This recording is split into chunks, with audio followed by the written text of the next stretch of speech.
All right, fine. I'll be a gracious host. How you doing? Little Mermaid is the scariest Disney movie by far, though. Why the hell is Ace Blade in your Kickstarter? Some comics. I'm getting controversial today. We're gonna get controversial today with. My proudest moment is this interview and being able to talk to you two.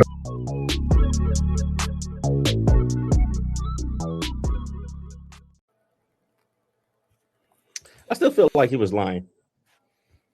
You really think that? Like, honestly, you really think he lied to us about that? I know he said it and he probably meant it in the moment, but there's no way. I feel like he was lying to us just to make us feel better. You're telling me that Savage Dragon creator, one of the founders of Image Comics, one of the most influential creators, not just writer or artist, but creator of Spider-Man in the last 40 years, lied to us about being on our podcast? I feel like he's had prouder moments. That's all I'm saying. I don't know. No, I truly believe we were higher on his list. I mean, having the birth of his kids is not even close to us. Being the creator of Savage Dragon, not even close. I mean, there's nothing else that could compare to being on our show. I mean, if you say so. I truly believe that in my heart of hearts. I do. I should. How you been doing, Kyrun? Dude, bruh, I am exhausted. My feet hurt, my legs hurt, my body hurts. I mean, I hate that I am in so much pain in places I don't remember I have pain. But you know what? It's been a fun weekend. It's been fun, man. The pleasure, and I'm doing good, man. It's the time and the money and the pain that comes that you have to spend to go to a place like Disney World or Disneyland in your case is always worth it because of the memories. I saw the picture you posted with your family with the lightsabers, and man, you can't put a price on. I mean, obviously you can put a price on stuff like that, but there was a big price on that. There's a big price on it, but it's just something fun, and it's like the experiences, man, that you just don't forget, and it's just great to do. All right, I messed up your intro, so I'll let No. I do want to point out that in that picture that you're seeing with us with our lightsabers, those were all custom built lightsabers. So Disneyland has a section where you can actually go and get the experience of making your own lightsaber. So you get to pick out the crystal color, you get to pick out the hilt and the handle and everything, and it was a dope experience. Do you get to keep them? Yeah, you get to keep them. So you? Yes. All right, let me borrow about $5, bro. Let me borrow. I do not have $5 left after making those lightsabers. Oh, bro, you out here balling. You don't bought the whole family lightsabers. You bought the whole family lightsabers, bro. Yes. All right, and they were dope. Listen, during my next my quarterly counseling session, I'm gonna ask for a raise. All right, I'm just gonna go ahead and let you know that the next quarter, when we do our one-on-one counseling session, I'm gonna ask for a raise. I'm just gonna throw it out there. So you want $10 instead of $5? Is what you're telling me? Yes, at least $6. I bump it up to $6. I'm good. All right, so I'm just gonna put this out here right now. I am looking for a new co-host for the Four Tales podcast because brother ain't got money like that. So. Or at least next time you go, I need a purple lightsaber. That's the one thing that I want. Like my son bought me one, like a $10 Mace Windu lightsaber, and I love it. But I want the real deal to put up here in my studio, man. I want the real deal. You have to go because, like I said, you get to customize every inch of the lightsaber. So every part of the handle part you get to pick out. So you have to go yourself. I can't just buy it for you. And each lightsaber has a different persona. It's like mine's was nature and elemental. My son's got like justice and peace. So you got to determine what's the best fit for you. So you got to go, man. Let me know when you ride over here to the West Coast and you go to Disneyland. I'll come meet up with you. Nah. No. All right. I'll just go down to Florida and get the half experience of that, because it's too expensive. This okay. All right. Enough of our banter. That's the end of the show. All right, all right. Seriously, let's get into this. Ladies and gentlemen, boys and girls, children of all ages, Taurus Comics, in collaboration with Fourth Wall Productions, proudly brings to you the Four Tales podcast. I am your host, Kyrun Silver from Taurus Comics. Across the way is the Purple Jedi of Ace Blade, Danny J. Quick, and together we are your 2 award-winning blurred comic creators, here to help you find your next favorite comic. Again, we are live, as always, on Facebook, Twitter, Twitch, YouTube, and a host of other programs. So if you are listening or watching us live, thank you for support.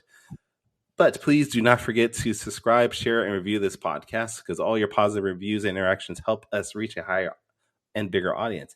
And if you want to maybe financially support the podcast, go to our website, fourtailspodcast.com, and get you some Four Tails swag like this amazing mug I have here. But enough about us shilling our stuff. Let's bring on today's guest. He is a creator and artist and writer of the book Voyage. He is, and I'm going to mess up his name, even though he told us his name. Zackary? Damn it. Marois. All right. Zackary Marois. No, see, nope, that's not it either. Let's bring the man on. All right, tell me again. How do you say it? Marois. Nope. Marois. See, Marois. I knew that was going to happen. Marois. And you know what? The only problem was I trusted Google last week. I looked it up and I was like, I typed in, how do you say this last name? And it brought me to a YouTube link that was saying it was Marois the entire time.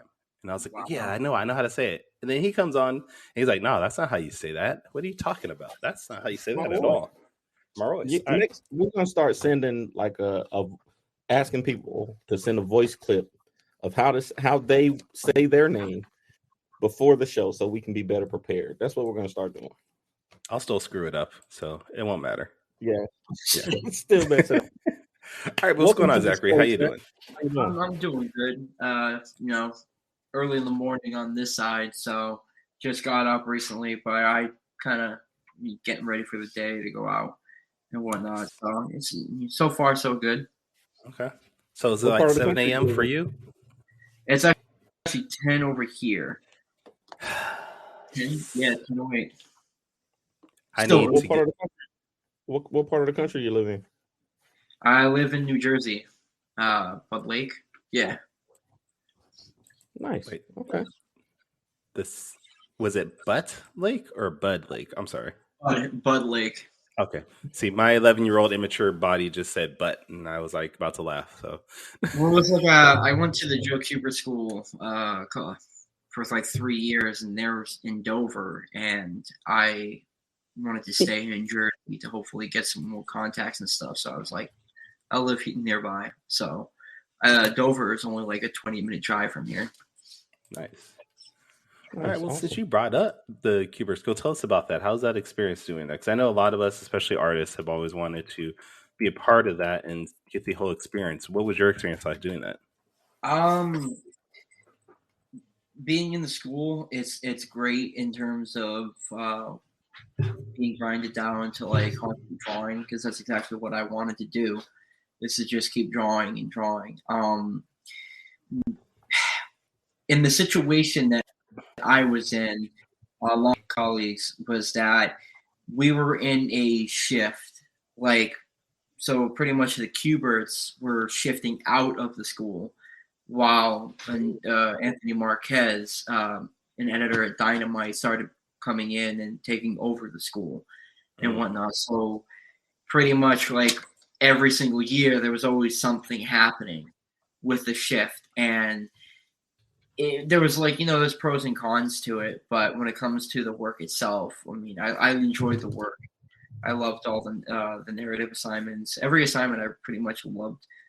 It's just the whole time like I was trashed when I came in. Like before I went to school, I was garbage. So I really liked the fact that I was getting better. But the thing that was always in the back of my head was like, is this piece good? Will I be able to pass this off and whatnot? Will I sell this? And so it was always like a thing like that. Just wanting to get better and better at the artwork. Nice.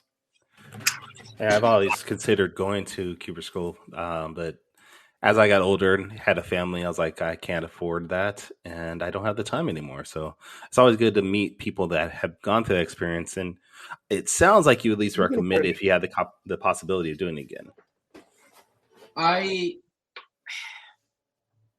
So anybody who's like really trying to improve their artwork and whatnot, I would recommend going to school because the school will make you better because all you're doing is drawing. Like it's boot camp for artists.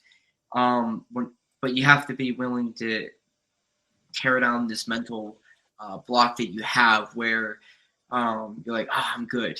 I'm good. I'm a good artist and whatnot. You have to like throw that all away and just kind of just be willing to want to learn. Just accept everything that's being thrown at you instead of being like, well, I'll take, he said my anatomy is wrong and I agree with that, but my background is definitely correct. That's for sure. You're like, no. Whatever they tell you, if it's wrong, it's wrong. You correct it. So, yeah, you just gotta, when you go in, you gotta be willing to open your mind up. Nice. I hate critiques. I know one thing that the reason that I don't even post my art online, I love drawing, I love coloring, I love it, but I hate the critiques. That's the one thing that I can't stand. So Kyrun did a piece for me last year that I colored that I still haven't even showed him. And like one of my biggest apprehensions as a creator is just I don't want people to tell me my stuff is bad. And it's a fear that I need to get over because I know that everybody goes through it. I know it's something that every artist goes through, but it's one of those fears that I just can't get past. When it comes to specifically art and music, those two areas, I have a fear of putting my work out there and it being heavily criticized, and I just can't get past it. I've always gotten the worst critiques since middle school. I've grown to the most you could give me the harshest critique and I'll accept it. I'll eat it face value. And then I'll go back to my piece and I'm like, he is right at this. Like this is wrong or whatever. So when I got to the Kubert school, when it came to critiques, that stuff was super, super easy. The only thing that in the first year, it irritated me little by little every now and then because I had a tendency to redo my assignments like completely. Like I'll stay up the whole night. Like I would constantly stay up like for nights on end just to like get homework done. And then I'll bring it in the next day with like seeing stars like up for critique and they say this is wrong. This is wrong. And I'm like, I just had this corrected. And now it's wrong again. And then I'll go back and I'll do the whole piece over again and have the instructor. Only it's cool because the piece got better and better. But in my eyes, I'm just like, how is it still wrong? Yeah. And I think as artists, we all struggle with that. Yeah. Yeah. Yeah. There's such a subjective nature to art also because everything can be stylized. So I understand when it comes to assignments and they say, okay, I want you to draw this specific thing, but if it's your interpretation as an artist and it's what you create, then how can you say it's wrong or how can you say, you know what I mean? But it's I feel you on that. That's a tough one. I think my response to that would be so everyone in the beginning, including myself, we all draw we were all drawing all these different types of things, and then our excuse was when somebody says something, well, that's my style, that's how I decide, that's how I draw it. it's wrong. Like at the end of the day, it's wrong whether it's your style or not, because the thing is you didn't understand the foundation of art, like how to properly draw, for example, like a face, how to properly draw a face and really understand how it works. And then once you do understand that, then you can go ahead and pull back the details and stylize it your way. When I went into, like I said, when I went into the school, and I was drawing, I did see some individuals that would say that excuse. But then after they just kind of let it, they ate it and they pretty much went back to the drawing board. They would go ahead and just follow what they said. And then they were able to, afterwards, then they were able to push back and stylize it after they fully understood it. So I've seen like great, styles of artwork from like people that went to the school and whatnot. It's just you have to go through the foundation of art first. You have to understand.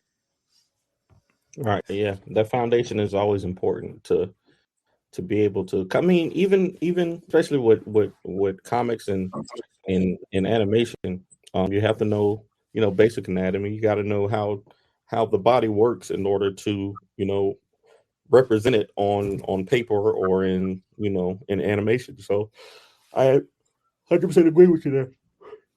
Hey, no yawning on this show. What's going on? Man, it's early, bro. It's early. You cannot say it's early to me. All of us didn't just leave Disney yesterday. You're probably still hopped off that Disney, that Mickey Mouse mask. So whatever. All right. So we do want to talk about your book, Voyage. So tell us a little bit about that, like where that idea came from, the story behind it, things like that. Give us some details on that. So I've had, man. All right. Oh, he had to stop. He had to stop and get ready for this. Just figuring out where to start. So like I had the idea since I was in middle school, and it was really about the species of Sonderon, which he's a Cometan.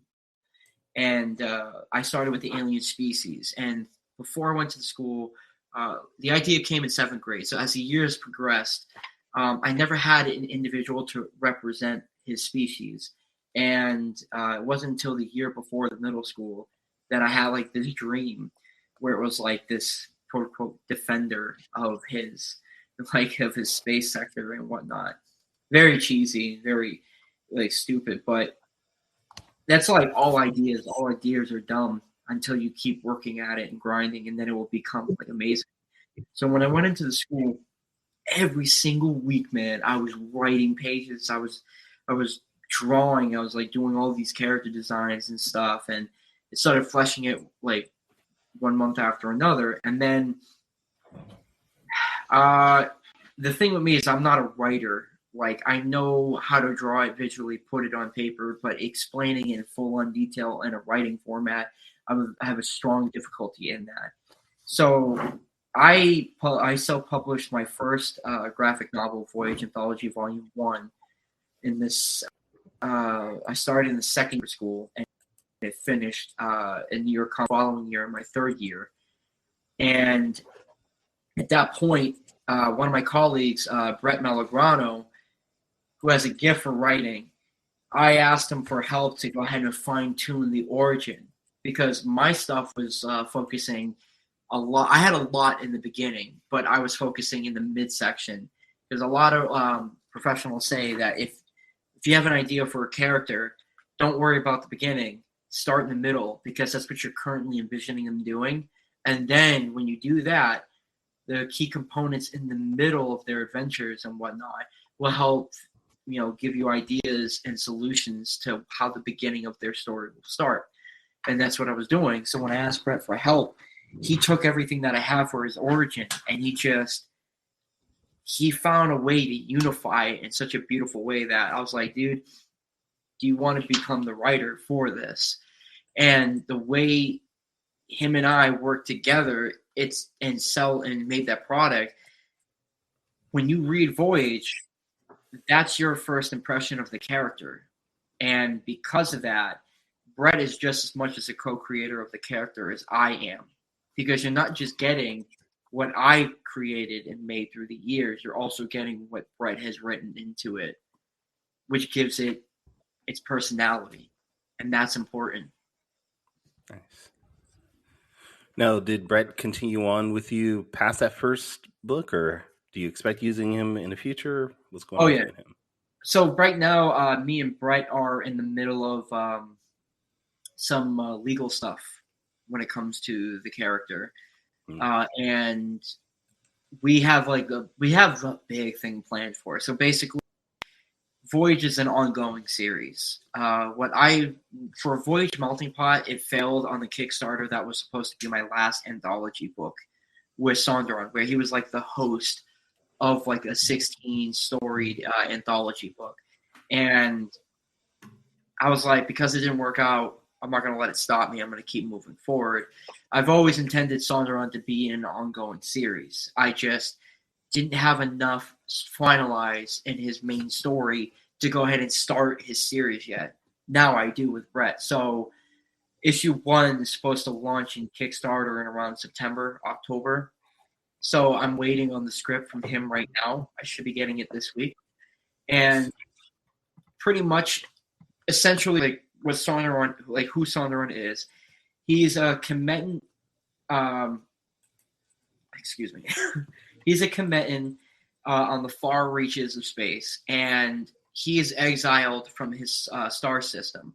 He is tasked to finding these pieces called the Spirit Knot, and this is supposed to unify the universe once more from like generations of pain and suffering and whatnot. It's a story of old that people now just tell their kids at bedtime to make them behave and whatnot. If they misbehave, they tell them a lesson and whatnot. So that it's become passed down generation to generation to people think it's just that stories when it couldn't be farther than the truth. And so Sonderon, he had his own hero's journey in his own star system, but his star system no one went in.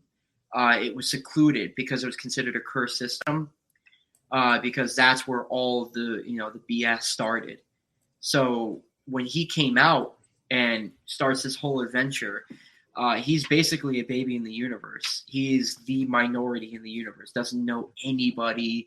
Doesn't know how the universe works. Doesn't know how to talk to people and whatnot. And because of that, he gets used without even knowing it. He has good intentions, but when he does something that he thinks is right, it's a stack of dominoes that just end up hurting him in the end. And we're adding a lot of realistic elements into it so people can relate to the character. So there's going to be a lot of xenophobia, a lot of hatred, because there's a lot of religious background that's included into the Spirit Knot. So when people see that he's a Kemetan, they're like, what's he doing here? Go back to your planet. We don't want you. You don't belong here. And he's just so confused by it because there's only so much that he knows. And he's going to figure out that along the way. Now, one of the things I want to share for everybody that watches the video of this episode is something I saw on the first Kickstarter you did for Voyage. Let me bring that up really, because I thought this was badass. Oh, Voyage the Call. Mm-hmm. Yep. And this is Sonderon, drawn by legendary Adam Kubert. Now, explain to us how you got that, because all of us, I'm pretty sure, as comic creators, we've always wanted to have a legendary creator probably draw our character. So how did this come about?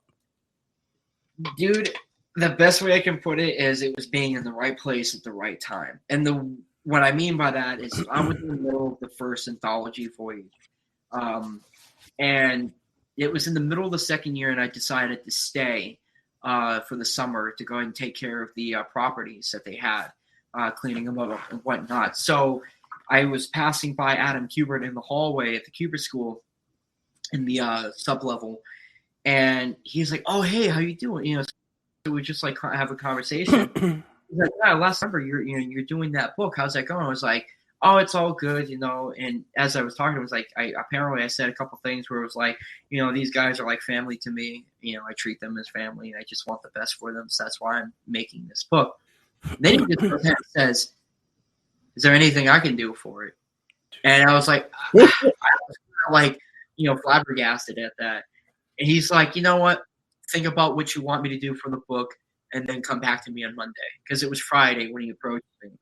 And I was just shocked. I was so shocked. And so I was really thinking about, I was like, is it too much to ask for a drawing of the character and stuff? So I had to sit on that. I was asking some people. They're like, dude, do it. Just freaking do it. And then I was kind of like, when I saw him on Monday in the office, I was like, he's like, oh, so have you thought about what you want me to do? And I was like, yeah, so, would you like to draw? Yeah, it doesn't have to be a full background. Yeah. He's like, consider it done. I was like, no way. He's like, I love it. And then he finishes it up and hits me up a couple weeks or a few weeks later. He's like, here, come in the office. I got something for you. And he hands me that, and I have the original on my wall, and I was just like stunned. It was a little emotional because I was like, damn, bro, that's amazing. So that kind of told me that what I'm doing, even though it wasn't fully fleshed out at the time, I'm on the right path to something. So whatever failure that I have along the way with this character and the story doesn't matter, because stuff like that are like key things for me to let me know that I just need to keep going, because I got an awesome idea, and I just got to keep pushing for it. That's dope, man. And so I'm sorry to continue on it. My thing is, in sci-fi comics, there's not that much like sci-fi going around right now in comic books, and I've never seen, besides Avatar, the Na'vi people, I've never really seen, and I don't count Star Wars either, a main character who's an alien, and you follow his adventures, where there's no humans involved, mm-hmm. and you go throughout the story. And, Martian Manhunter and those characters don't count because they're superheroes. Mm. They've been in that superhero game and whatnot. So, like, if I'm watching the Predator movie, I'd like to see a movie where it's just about the Predator and the Predator's point of view. Is he really the bad guy? Who knows? Mm. It's just it comes naturally. Yeah. So I was like, this is how Voyage is going to be. Sondron is going to be that main character as an alien, and you're going to follow it with no human involvement, and you're just going to be nothing but a sci-fi like melting pot. I love that. I love it. So you told us about you mentioned that your last Kickstarter failed, and before the show, we discussed a little bit that both Kyrun and I have had Kickstarters I've had multiple Kickstarters that failed. Kyrun's only had one.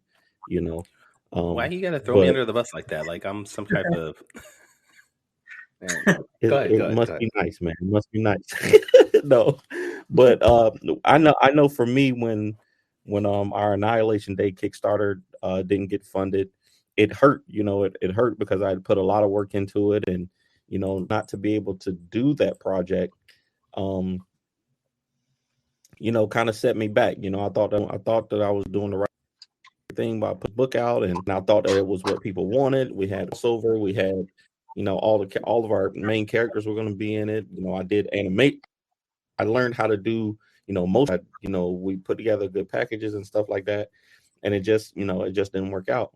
But I did learn some valuable lessons from it being unsuccessful. So how did it go for you? Did you learn from that? Or are you going to keep pushing, or did you bring any lessons from it, or I'm still going through. It's a struggle. I have a lot of frustration, a lot of anger right now. So because it's not just by myself. I was looking over 23 other Kubert school individuals, and like we're all graduates, and my job was to go ahead and make sure that we got that book made, and I failed on that. And I pretty much gave the people what they wanted. And so it was very disheartening to see it like the money that it did, and didn't fund, because it was a 200-page hardcover, graphic novel with a dust jacket with, it's everything that like people want pretty much, unique stories, phenomenal artwork. Even the Kickstarter video had its own flair. I made the Sonderon costume, to have my instructor wear it, interviewing me and whatnot. So all these little things that I thought would be like, these are going to grab the people. And to see it fun, it's a struggle, but I'm not going to let that stop me, because it's kind of like, it's weird, because I could go ahead and say that the people don't know what they want until they try it. Like, unless you try, unless you read a book, you're not going to know if you're going to like it or not. And it's the same thing with Melting Pot. You see a lot of these, NSFW stuff, and they fund like crazy, like all the time. Whether the art is, subpar to, extremely like professional level. And, and then you have like a book that's just amazing from beginning to end on every level. And it's like a push and pull battle. And so it's a learning curve for me. And I just got to take what I got from that and just keep moving forward from that. So I just need some time to kind of be away from everything, just to keep, just to like gather some stuff up and then hit it again. Nice. Sure. All right. Well, I think this might be our best time to go into the second part of our show. I think it's time for Quicktakes. I was just saying that, dude. You're going to talk over me like that. All right. If you've never seen our show before, Quicktakes is sort of a rapid fire segment where Danny's going to ask you some questions that he's found scouring your social media. There's a little bit of a stalk in there. But yeah, let's get into it. I'm ready. And now a word from our sponsor. And now back to the show.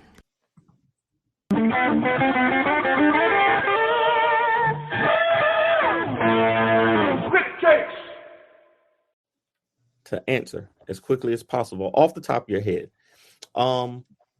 Question number 1.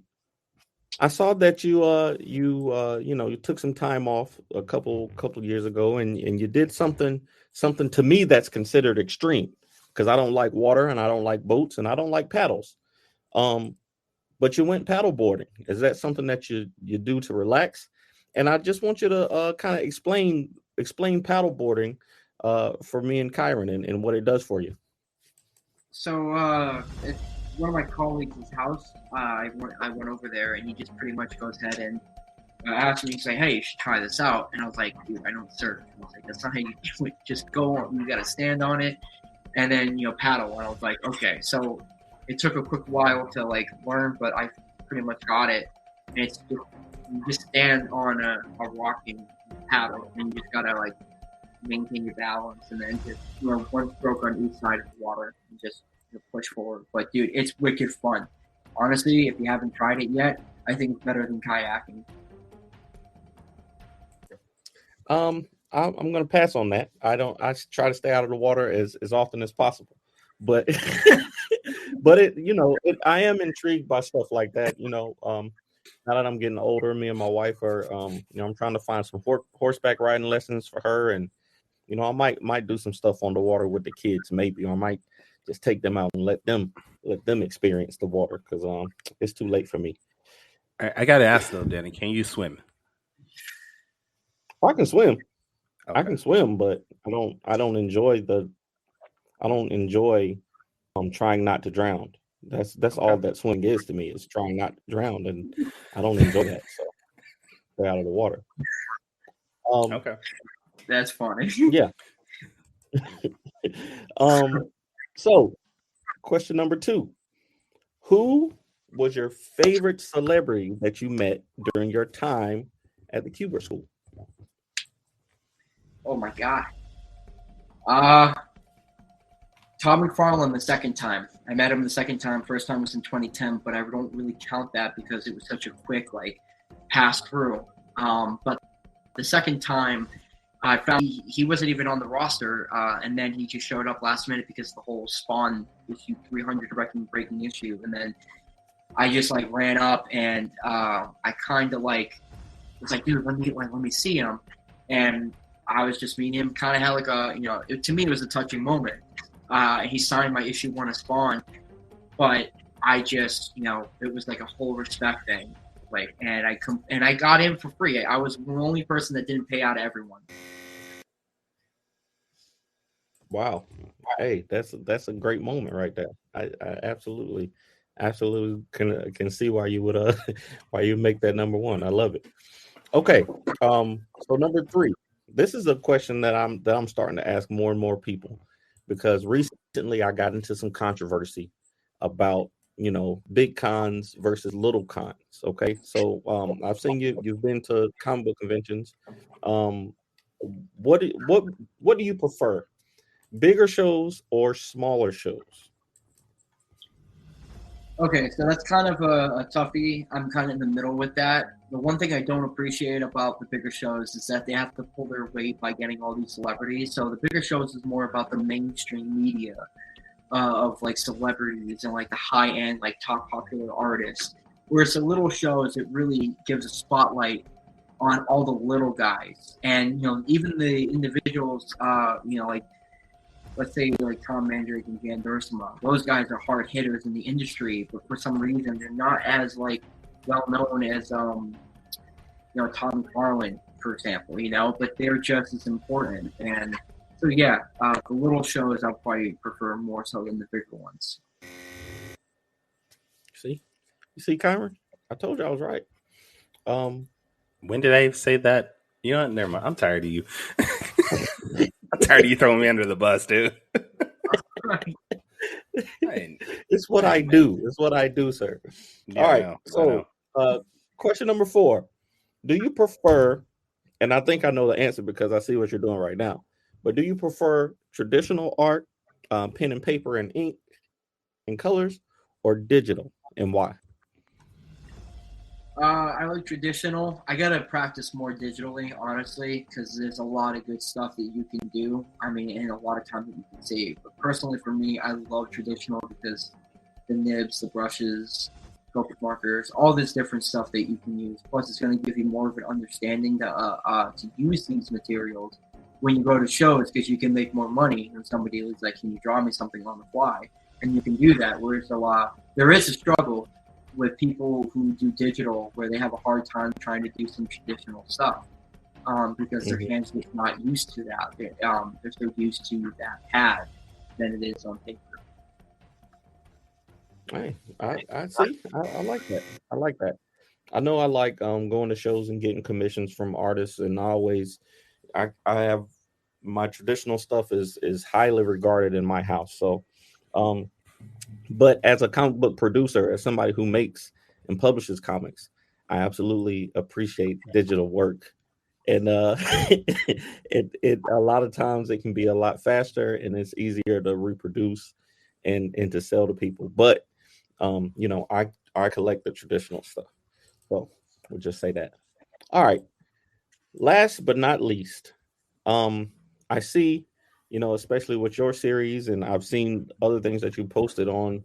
I want to know, what are your top 5 sci-fi series of all time? Okay. Let's see. First one's got to be Weird Science. All the EC comics from back in the 40s. Those are powerhouse hitters right there. So I group them as one. Second one have to be Avatar, because it really focuses on the Na'vi people. I'm so sick and tired of Jake within that. And plus Jan Dursema draws it. The third one has to be The Gardener by Matt Emmons, who launched his Kickstarter and funded. Dude, that book kicks ass. It's so good. The fourth one has to be oh my God, like now I'm at a loss with that one. I'm stuck on the name. I just keep going. All the time, man. Yeah, I can't think of the name right now. That sucks. But those are my three right now. I kind of mainstream comics is I'm not really grabbed by mainstream comics like I was anymore, because I've seen it's like beating a horse with a stick like over and over again. I'm just seeing all these ideas that they've just been using for so many years, and they do it the same thing over and over again, and it's just so tiring. Where indie comics are, oh my god, just great stuff.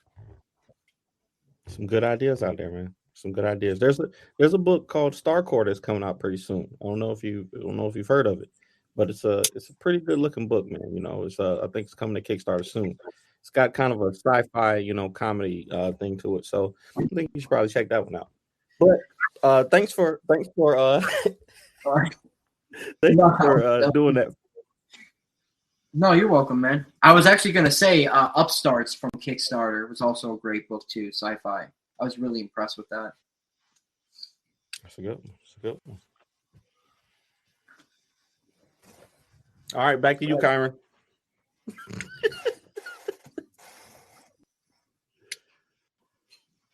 This week's Quick Takes were brought to you by Cthulhu Invades Wonderland. Get your copy of this 200-page anthology, which includes artwork by myself, at CthulhuInvades.com. And you know what? So we do want to go ahead and make sure that we allow any of our fans to find your work, Zackary. So where can people check out your work, your commissions, things like that? On Instagram and Twitter, Zackary's Art, all lowercase. On Facebook, it's Zackary Marois, just my name. And DeviantArt is Zach175. You can message me there. So, yeah, those are the best places to reach me. I am open for commissions. I'm taking quite a few right now. Let me show you one of the pieces I've been working on, because again, I love Apex Legends. So I don't know if you can see that. Hold on, let's highlight you. There we go. Nice. I think I actually saw the black and white of this on your Facebook page a couple days ago. Yeah, it's definitely a work in progress. I'll be posting that on Instagram pretty soon. So I'm kind of like fingers crossing on the colors right now. I don't want to mess them up. Nice. All right. And Danny, what about you? Where can we get all your work at? If you're looking for me, the best place to find Ace Blade, King Supreme, and Lumberjacks is fourthwallpros.com. And if you want the social medias, it's the Ace Blade on all socials. What about you, Kyrun? Where find you? Is King Supreme actually still with Fourth Walls, or didn't he leave? Yeah, he's still Fourth Wall. Okay, me and Wally co-own King Supreme, so that's Fourth Wall and One Emperor's production. I just never seen any promotion from you or Morgan for King Supreme, so it's it's all about Ace Blade Lumberjack, and it seems like King Supreme's just being shoved to the side a little bit, but that's just don't do that. don't I'm just gonna sip my tea here, so no. Now who's throwing who under the bus? Kyrun? All right. You can find my work at tauruscomics.com. I am on Facebook, facebook.com/tauruscomics, and also on Twitter and Instagram at tauruscomics. And if this is your first time checking out the Four Tales podcast, you can go back to our website and get all our old episodes from season 1 and this season of season 2. That is at fourtalespodcast.com. That's the number 4, TALES podcast.com. But join us in 2 weeks when we have our next amazing guest, which is going to be JG Traveler. He's going to talk to us about his manga series that he has coming up. But until next time, sayonara, goodbye, and please take care of yourselves. Music provided by my brother, Quicks Made It. Find him online in YouTube, Instagram, and SoundCloud. I want to know what it is Quick is trying to say.